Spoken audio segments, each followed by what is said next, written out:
Four O's, paragraphs 8 through 29. Our beloved Chairman Mao had started the Cultural Revolution in May. Every day since then, on the radio, we heard about the need to end the evil and pernicious influences of the Four O's: old ideas, old culture, old customs, and old habits. Chairman Mao told us we would never succeed at building a strong socialist country until we destroyed the Four Olds and established the Four News. The names of many shops still stank of old culture, so the signs had to be smashed to make way for the coming of new ideas. Paragraph 9. The Great Prosperity Market was on the Nanjing Road, Shanghai's busiest shopping street, only 2 blocks from our alley. Nanjing Road was lined with big stores and always bustled with activity. The street was full of bicycles and pedicabs and trolleys, and the sidewalks were so crowded with shoppers they spilled off the sidewalk into the street. We were still quite a distance away when we heard the hubbub and ran faster. Paragraph 10. A big crowd had gathered outside the Great Prosperity Market, one of the most successful food stores in the city. It was full of good things to eat with rare delicacies from other provinces and delicious items like dried duck, gizzards strung up in its windows. But today the window was bare. The store was deserted. All eyes were riveted on a dense ring of people in the street. Some young men were cheering excitedly for the people inside the circle, but half the crowd were merely craning their necks and watching. We wriggled our way between the bodies. Lying on the dirty ground inside the circle was a huge wooden sign at least 12 feet long.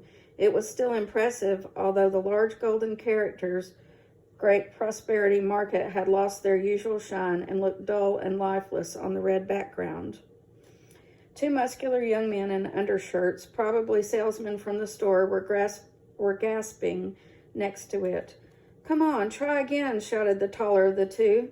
He spat into his palms and rubbed them together. Then, with the help of the other, he lifted the board to shoulder height. 1, 2, 3!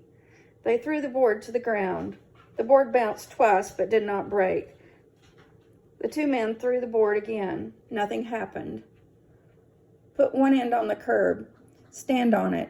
That's bound to work," someone suggested. We're on paragraph 18 at the top of page 53. "Good idea.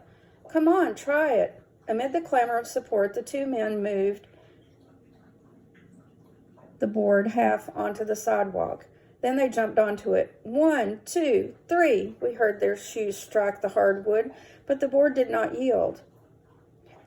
"Damn, this 4 O's is really hard.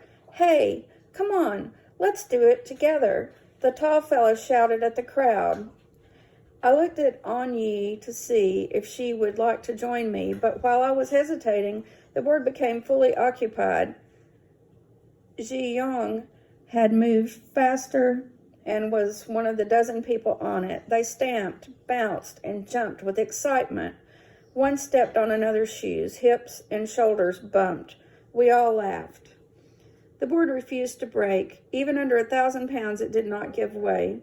The crowd became irritated and started shouting suggestions.